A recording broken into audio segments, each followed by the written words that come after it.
for that. Or it could be 25, Yeah, or- 75. Yeah, whatever it is. So it initially was going to be, there was a percentage. And so your amendment is leaving it open for discussion on those funds that have not been reimbursed. It doesn't address how the funds are distributed and provided. It's just my intent is to protect the municipality from double dipping basically, so that they don't inadvertently make themselves ineligible here we go again. Ineligible for FEMA funding. If they don't run foul, yeah, Nikki? I think the intent here was to avoid the duplication of benefits concern that had been raised by the Homeland Security. And I think that's where to the extent they're not eligible for federal benefits comes from. But what I think this may also do is open up this new statute as a mechanism for the governor with fiscal and council approval to pay assistance not related to a federal disaster area. So I think it makes it quite broad in my interpretation. And I'm not sure if that's the intent here or not. That was their interpretation of the actual bill. I don't think your microphone's on. Sorry. Thank you. I think that was a concern we have with the bill, that the bill itself was very open-ended, that the governor could just pass on $300 million to, Peoria for the fun of it. And so the whole bill, this addressed the duplication of efforts, but I think that Representative Turcotte and I actually both share the concern that the bill itself was incredibly open-ended. And I don't know how going back to fix that. Chris sent a copy of the original bill, and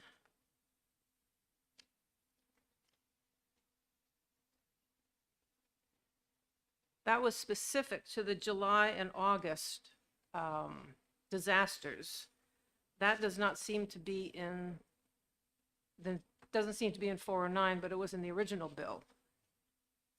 So I think we wanted to not just limit it to these two. And that was one of the reasons why the bill came over to us the way it did. Yeah, in which case it is so open-ended that the governor could just allot any amount of money to any municipality. Well, yeah. Let's take a look at the amendment that I put in, and I think that hopefully this has kind of narrowed the scope of what we're doing. And so I think if people are in agreement with my amendment, then I think we can just ignore this amendment.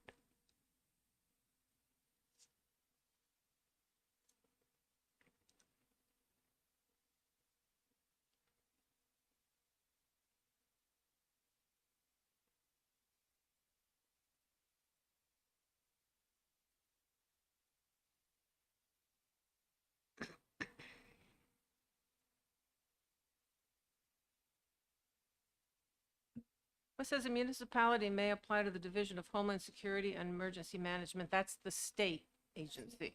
Yeah, That's the that's state. correct. Only state funds, It's only state. right? Amount not to exceed Yeah. 50% of the non-federal share. So tell me again what that means in vernacular. So what this means is line 8910. What that means is that FEMA will reimburse the community at whatever percentage, 75% or 90%. And then the community could ask for half of the match. So if it's 12.5% or 5%, but that's what that 50% means, is the half of the match for eligible for of the non-federal share of projects that were eligible. So FEMA has paid, and now the community's saying, oh, we can't afford to meet the whole 25% or 10% or whatever it is. The state will pay half of that match. So it's for clear that the, And the reason the reason that we had Homeland Security in there is because they will set up some sort of process or rules or So we already have a rule. something. Sorry. But this is good. This is, No, we will create a rule. Yes. because the intent of Sue Prentice's bill, I think, was this. and I guess I wanted to make sure that I understand, Division of Homeland Security and Emergency Management is the state agency, not the federal. So that was, Mm-hmm. Mm-hmm. Is it Catherine? Okay.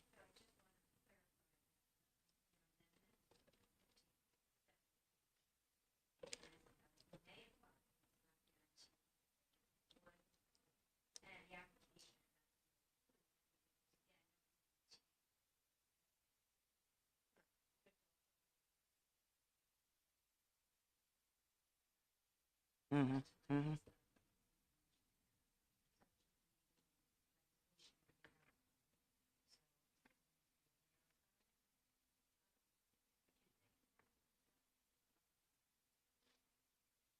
It's really hard.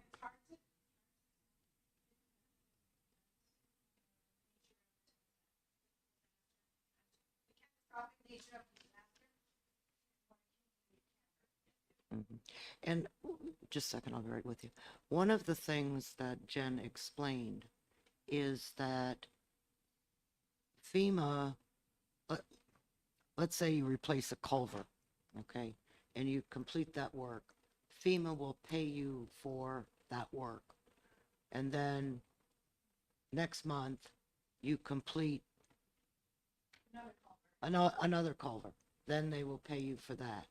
And so the community could then apply for money for the first culvert, okay, once it's completed, once FEMA gives you the money, and then you could apply for the second culvert.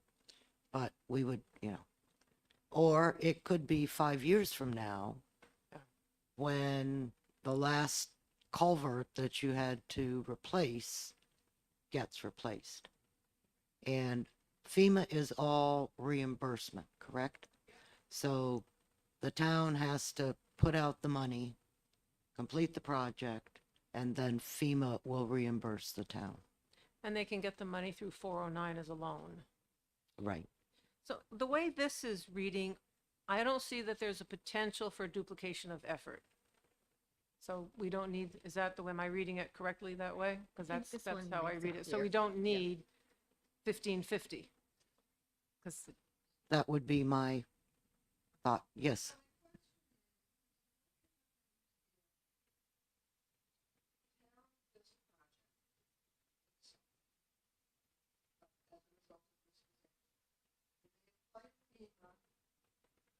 Rejects that application. They're not going to give the money reimbursement at all. The town has put forth all this money to do this repair. They can't get any kind of help from the state now. That's correct. Okay. But if I understand, I've learned more about FEMA in the last 3. I mean, I knew what the letters stood for. But as I understand it, FEMA comes in and identifies the projects that will qualify up front. Okay? Okay, and so the towns know which projects are going to be approved. Now, if you decide you want to put butterflies on the culvert, then FEMA may not pay for the butterflies on the culvert, but they will pay for the culvert.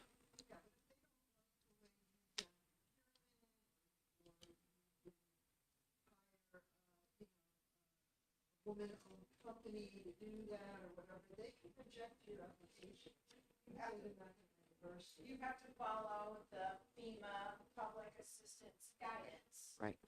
In order to be eligible for reimbursement of disaster projects. What I'm saying is that may not always be, you may not always be able to do that in the middle of an emergency and you're trying to get roads. back. Yeah, remember, this is not emergency. You know, the emergency is that loan that you ask for. Emergency. Right, 12 to whatever time period. right, And FEMA defines emergency work. They have a definition of emergency work. And it's a category of reimbursement.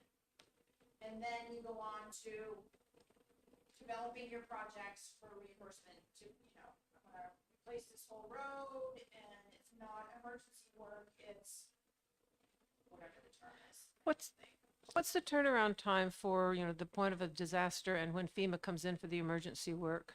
It seems like it's quite short. So the process, let's just talk about Sullivan and Cheshire counties. The process for that is disaster, it happened. We call FEMA and say, this is really bad, we want you to come up here and look at the work. They come up and look at damages to meet our $2 million threshold. We and FEMA did not go out and look at every single town, every single piece Right. of damaged property. We meet that threshold, requested presidential disaster declaration, get that, and then go back to all those towns that have disasters and start working through their projects, identifying what roads, what bridges, what culverts, et cetera. That will take years. So in this case, we're projecting that towns will see money this summer. So that's a year later that the work that they've been doing is developed into a project and we know what's eligible, they've followed all their procurement, they've followed all the guidelines, et cetera, et cetera. And FEMA will take a look at all their receipts, et cetera, and reimburse them for projects that have been completed. And so in the case of that work, we didn't see FEMA until maybe a month after everything happened. And some of the repairs, the temporary repairs had already been done because we had to get roads put back together. And some of those projects where they've already done it, we just call it a day, have a nice day, fast track those so that they can get paid for those projects that are already completed. And then work on developing the larger culverts, bridges, 26 miles of road, whatever. How likely is it that a town would go off and do something that would not be approved by FEMA? Like, the butterflies. It seems like you're talking about a lot of money, you're talking about a lot of safety. Seems to me the towns would be highly motivated to do it right.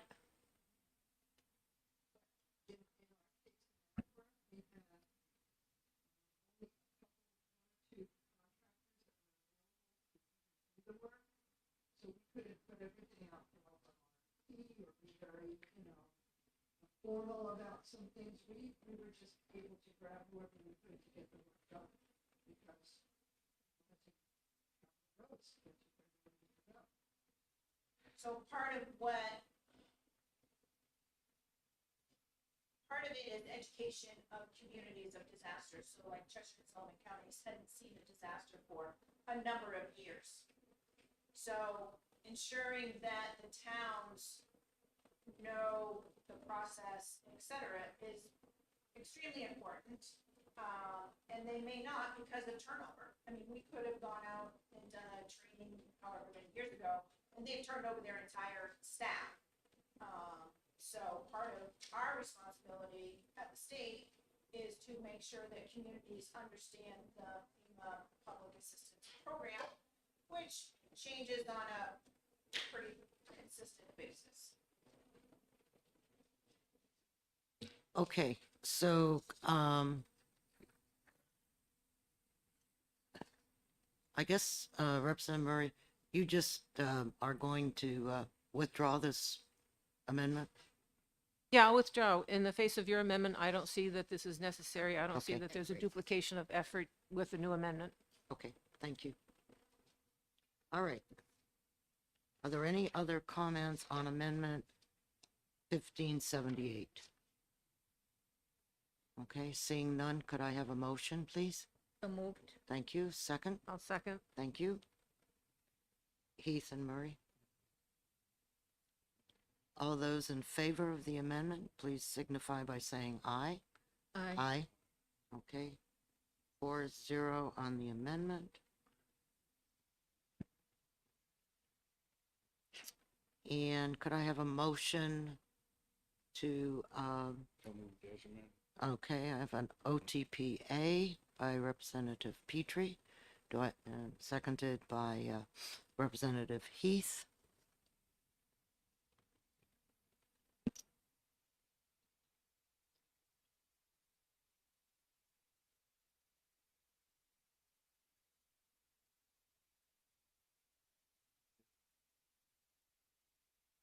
Representative Heath.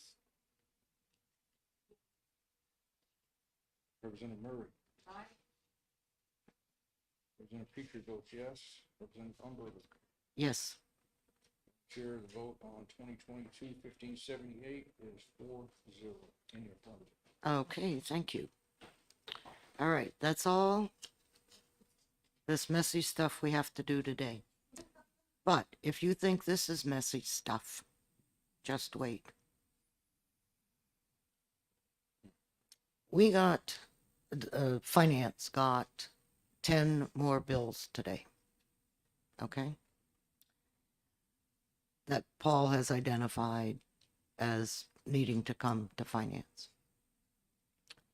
So, and of the 10, you'll never guess how many finance or Division 2 got.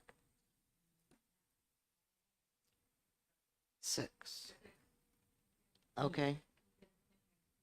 Well, what I understand from Paul is that we can meet next Friday afternoon.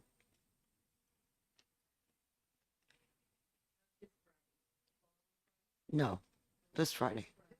Yeah.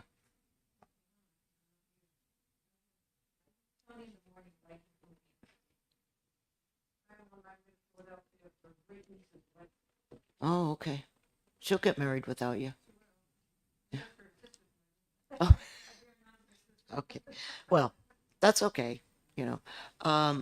So I will, So, I think you meant this Friday. yeah, I Okay. think, I hope I clarified that, the 22nd. Yeah. Yeah. And then, of course, Monday, Tuesday, and we'll exec these 10 bills on Wednesday of next week in the afternoon. So whatever we have to work on quickly. 1, yeah.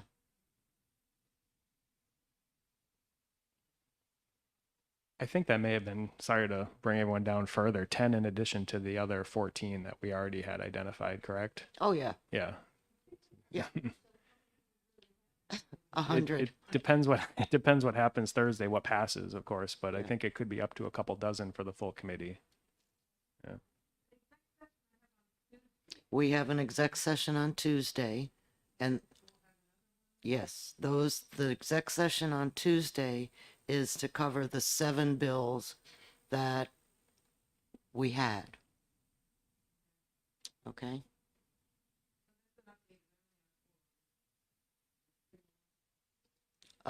We have 2. Janet sent a notice about 25 minutes ago. Yeah, so you'll see that in your email. Yeah, but anyhow, I think it's, then the remaining we will do on Wednesday.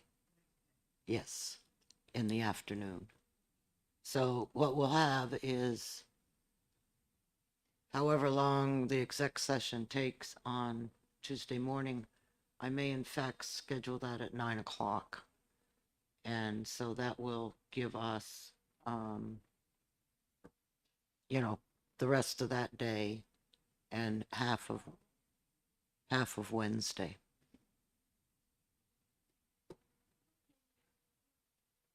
I know.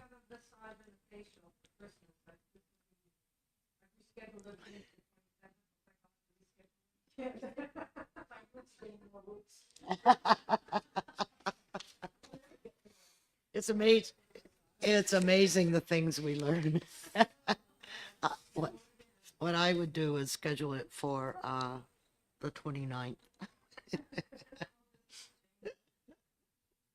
So anyhow, I just wanted to let you know that next week is going to be really, Friday and next week is going to be crunch time. So it's unfortunate that they only gave us 4 days to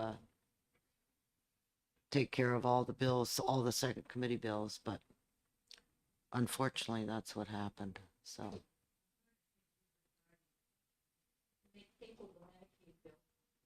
yes, I know. Well, did they table it or did they interim? Yeah, interim study it. Yeah.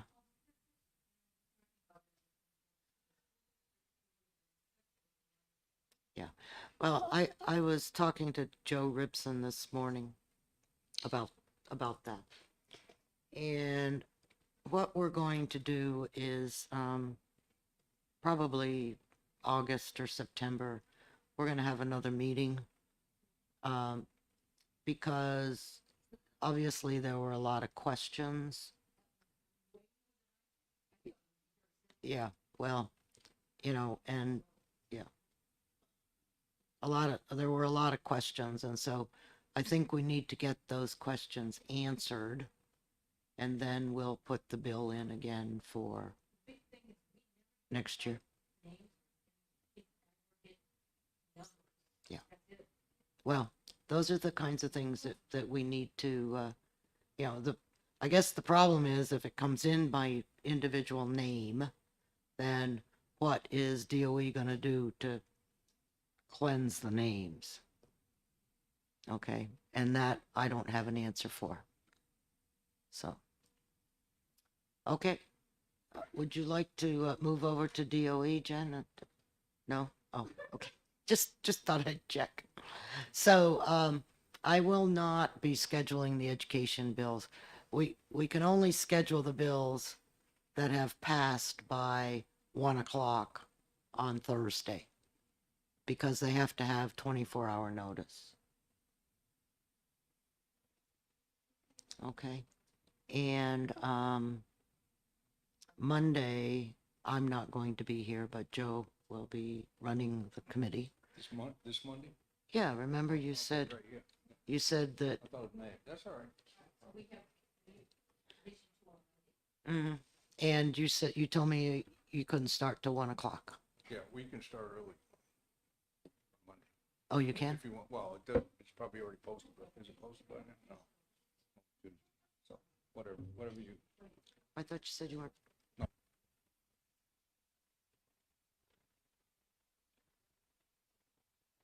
Well, got me. then, yes, Monday, Tuesday, and Wednesday.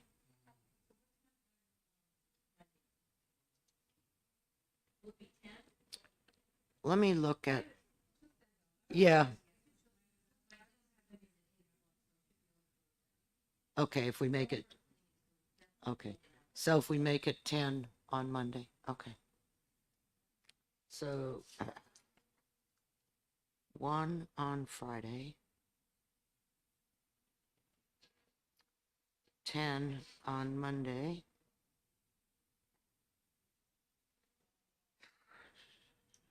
I think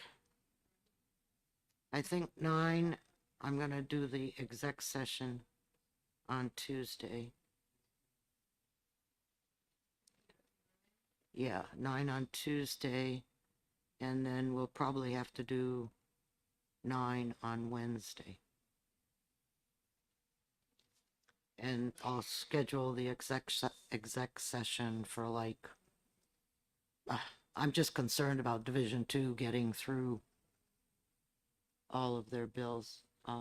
Division 1 had 3, and oh, maybe they've got a few more than that because this was 10 extra ones. And so,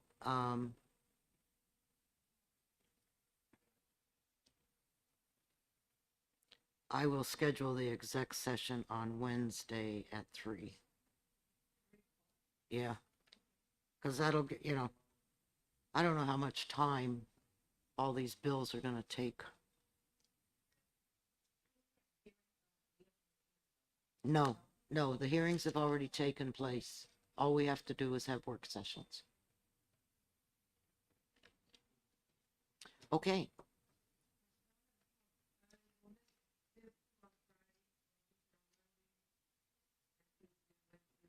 Yep. Session. No, there's no session. No. No, not next Thursday. Yeah, the 5th.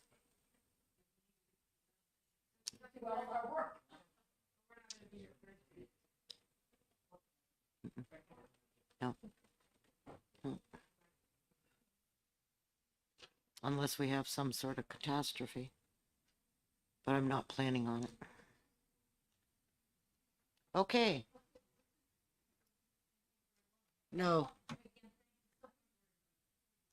Thanks. Okay.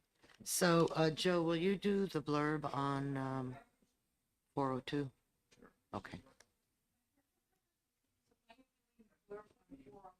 Right.